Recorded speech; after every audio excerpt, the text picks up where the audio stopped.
എല്ലാവർക്കും എൻ്റെ പുതിയ വീഡിയോയിലേക്ക് സ്വാഗതം. ഇന്ന് ഞാൻ ഇവിടെ തയ്യാറാക്കാൻ പോകുന്നത് റവ വെച്ച് ഒരു അടിപൊളി സ്നാക്കാണ്. കണ്ടു കഴിഞ്ഞാൽ നെയ്യപ്പം പോലിരിക്കും. ടേസ്റ്റ് ആണെങ്കിലും നെയ്യപ്പത്തിൻ്റെ സെയിം ടേസ്റ്റാണ്.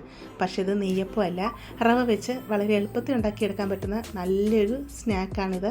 നെയ്യപ്പം ഇഷ്ടമുള്ള എല്ലാവർക്കും ഇതും ഒരുപാട് ഇഷ്ടപ്പെടും. എളുപ്പത്തിൽ ഉണ്ടാക്കിയെടുക്കാൻ പറ്റുന്ന ഈ സ്നാക്ക് എങ്ങനെ ഉണ്ടാക്കുന്നത് നോക്കിയാലോ.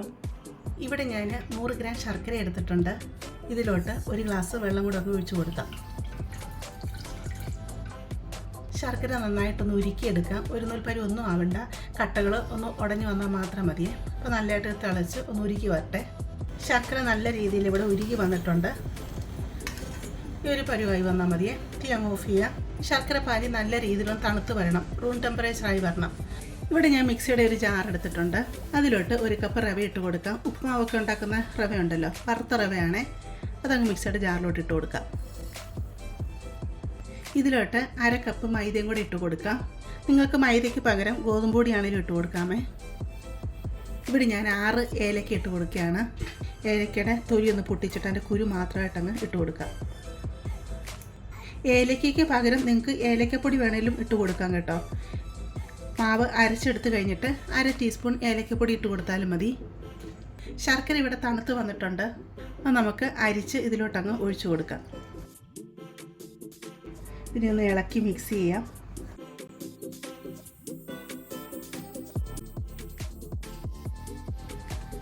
നല്ലതായിട്ട് മാവങ്ങ് ഇളക്കി മിക്സ് ചെയ്യണേ. മാവ് ഇളക്കി മിക്സ് ചെയ്തപ്പോഴത്തേക്ക് നമ്മൾ ഒഴിച്ചു കൊടുത്ത ശർക്കര പാനി കുറവാണ്. ഇനി നമുക്കിതിലോട്ട് കുറച്ച് പച്ചവെള്ളം ഒഴിച്ചു കൊടുക്കാം. നമുക്കിത് ഇളക്കി നോക്കിയിട്ട് അരച്ചെടുത്തുകൊണ്ട് വരാം. ഇതിൻ്റെ ഒരു പരുവെന്ന് പറഞ്ഞാൽ ഇഡ്ഡലി മാവിൻ്റെ ആ ഒരു പരുവത്തിൽ വേണം അരച്ചെടുക്കാനായിട്ട്. അപ്പോൾ അരച്ച് നോക്കുക, വെള്ളം കുറവാണെന്നുണ്ടെങ്കിൽ കുറച്ച് വെള്ളം ഒഴിച്ചു കൊടുത്ത് അരച്ചെടുത്തുകൊണ്ട് വരാമേ. മാവ് അരച്ചെടുത്തിട്ടുണ്ട്. അത് നമുക്ക് ഒരു ബൗളിലോട്ടങ്ങ് ഒഴിച്ചു കൊടുക്കാം.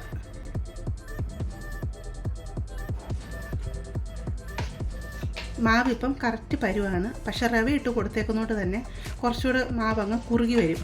മിക്സി കഴുകിയെടുത്ത് 1/4 കപ്പ് വെള്ളം കൂടെ ഇതിലോട്ട് ഒഴിച്ചു കൊടുക്കുന്നുണ്ട്. ഞാൻ മുമ്പ് എടുത്ത 1 ഗ്ലാസ് വെള്ളം ഇതിലൊഴിച്ച് കൊടുത്തു. ഇപ്പോൾ മിക്സി കഴുകിയ വെള്ളം സഹിതമാണ് 1 ഗ്ലാസ് വെള്ളമോടെ എടുത്തത് കേട്ടോ. നല്ലതായിട്ട് ഇളക്കി അങ്ങ് മിക്സ് ചെയ്യാം. ഇതിലോട്ട് 1 ടേബിൾ സ്പൂൺ പഞ്ചസാരയും കൂടെ ഇട്ട് കൊടുക്കാം. ശർക്കരയും പഞ്ചസാരയും കൂടെ ചേരുമ്പോൾ പ്രത്യേക ഒരു ടേസ്റ്റാണേ. അതുപോലെ നിങ്ങൾക്ക് പഞ്ചസാര ഇട്ട് കൊടുക്കാൻ താല്പര്യമില്ല എന്നുണ്ടെങ്കിൽ നിങ്ങൾ ശർക്കര പാനിയാക്കി എടുത്തില്ലേ, അതിൽ ശർക്കരയുടെ അളവ് കൂട്ടിയെടുത്താൽ മതി കേട്ടോ. ഒരു 100 ഗ്രാം ശർക്കര എന്നുള്ളത് 125 ഗ്രാം ശർക്കര എടുക്കുക. ഇതിലോട്ട് പഞ്ചസാര ഇട്ട് കൊടുക്കുന്നതിന് മുമ്പ് ഇതിൻ്റെ മധുരം എന്ന് പറഞ്ഞാൽ മീഡിയം മധുരമാണ്. മധുരം വലിയ താല്പര്യമില്ലാത്തവർക്ക് അത്രയും മധുരം മതിയേ. മധുരം നല്ലതായിട്ട് താല്പര്യമുള്ളവർ മാത്രം 1 ടേബിൾ സ്പൂൺ പഞ്ചസാര ഇട്ട് കൊടുത്താൽ മതിയേ. ഇനി നമുക്കിതിനെ അടച്ചു വെക്കാം. ഒരു 1/2 മണിക്കൂർ റെസ്റ്റ് ചെയ്യാൻ വെക്കാം. 1/2 മണിക്കൂർ ആയിട്ടുണ്ട്. മാവ് നമ്മൾ കുഴച്ച് വെച്ചിട്ട്. ഒത്തിരി ലൂസായി പോവല്ലോ മാവ്. ഈ ഒരു പരുവം, ഇഡ്ഡലി മാവിൻ്റെയൊക്കെ ഒരു പരുവുണ്ടല്ലോ, ആ ഒരു പരുവാണ് വേണ്ടത്. മാവ് ഇളക്കി നോക്കുന്ന സമയത്ത് ടൈറ്റായിട്ട് തോന്നിക്കുകയാണെന്നുണ്ടെങ്കിൽ 1-2 ടേബിൾ സ്പൂൺ പച്ചവെള്ളം ഒഴിച്ച് കൊടുത്ത് മാവ് നല്ലതായിട്ട് കലക്കിയെടുത്താൽ മതി കേട്ടോ. ഇതിലോട്ട് 2 നുള്ളു ഉപ്പിട്ട് കൊടുക്കാം. അതുപോലെ 1/4 ടീസ്പൂൺ സോഡാപ്പൊടി ഇട്ട് കൊടുക്കാം. ബേക്കിംഗ് സോഡയില്ലേ, അത്. നല്ലതായിട്ട് ഇതിനെ മിക്സ് ചെയ്തെടുക്കാം. നല്ല രീതിയിൽ മിക്സ് ചെയ്തെടുക്കണേ. സോഡാപ്പൊടി ഒരിടത്തും കട്ട കെട്ടി കിടക്കാതെ തന്നെ ഇതിനെ മിക്സ് ചെയ്തെടുക്കാം. ഒരു പാൻ അടുപ്പത്ത് വെച്ച് കൊടുത്തിട്ടുണ്ട്. ഇതിലോട്ട് 1 ടേബിൾ സ്പൂൺ നെയ്യ് ഇട്ട് കൊടുക്കാം. ചെറുതായിട്ട് അരിഞ്ഞെടുത്ത തേങ്ങാക്കൊത്ത് ഇതിലോട്ട് ഇട്ട് കൊടുക്കാം. തേങ്ങാക്കൊത്ത് നമ്മുടെ ആവശ്യത്തിന് ഇട്ട് കൊടുക്കാമേ. നല്ല രീതിയിൽ തേങ്ങാക്കൊത്തൊന്ന് ഫ്രൈ ആയി വരണം. തേങ്ങാക്കൊത്ത് ഇവിടെ ഫ്രൈ ആയി വന്നിട്ടുണ്ട്. തീ അങ്ങ് ഈ സമയം ഓഫ് ചെയ്യുക. ഇതിലോട്ട് 1 ടീസ്പൂൺ എള്ളും കൂടെ ഇട്ട് കൊടുക്കാം. അപ്പോൾ നല്ലതായിട്ട് അങ്ങ് ഇളക്കി കൊടുക്കാം.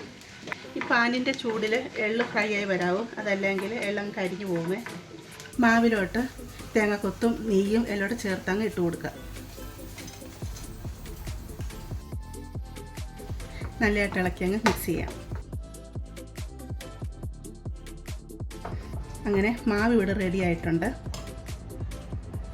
ഞാൻ ചീനച്ചട്ടി അടുപ്പത്ത് വെച്ച് കൊടുത്തിട്ടുണ്ട്. ചട്ടി നല്ലതായിട്ട് ചൂടായി വന്നു കഴിയുമ്പം ഇതിലോട്ട് എണ്ണ ഒഴിച്ച് കൊടുക്കാം. എണ്ണ ഇവിടെ ചൂടായി വന്നിട്ടുണ്ട്. നമുക്ക് ഇതിലോട്ട് മാവ് ഒഴിച്ച് കൊടുക്കാം. ഒത്തിരി മാവ് ഒഴിച്ച് കൊടുക്കില്ല, കുറച്ച് ഒഴിച്ച് കൊടുക്കാം. തീ ലോയ്ക്ക് മീഡിയത്തിന് ഇടയ്ക്കിട്ട് വേണം നമ്മളിതിനെ ഫ്രൈ ചെയ്തെടുക്കാനായിട്ട്. നമ്മളിതിൻ്റെ മുകളിലോട്ട് എണ്ണ ഇങ്ങനെ സ്പൂണിൽ നിന്ന് കോരി ഇതിലോട്ട് ഒഴിച്ചു കൊടുക്കണം. അതല്ലെങ്കിൽ ഇത് പൊങ്ങി വരത്തില്ല കേട്ടോ. മുകൾ ഭാഗമൊക്കെ ഒന്ന് പൊട്ടി വരും, അത് സാരമില്ല.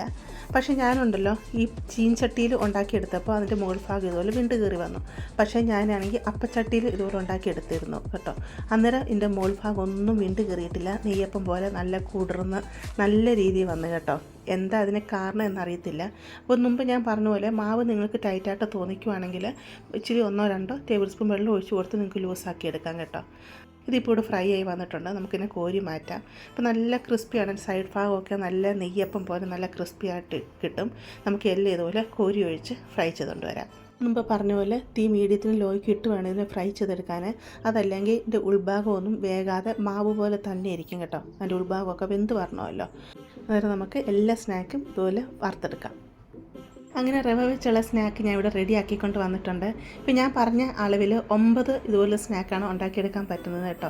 നല്ല ചൂടാണ് കേട്ടോ. ഇത് കാണിച്ചു തരാം. കണ്ടു കഴിഞ്ഞാൽ നെയ്യപ്പം പോലെ തന്നെയല്ലേ. ഇത് മുറിച്ച് കാണിക്കാം. മുറിച്ച് കാണിക്കുമ്പോഴും അകഭാഗം കണ്ടാലും നെയ്യപ്പം പോലെ തന്നെയാണ്. ഇതിൻ്റെ ടേസ്റ്റ് എന്ന് പറഞ്ഞാലും ശരിക്കും നെയ്യപ്പമാണെന്നേ പറയത്തുള്ളൂ കേട്ടോ.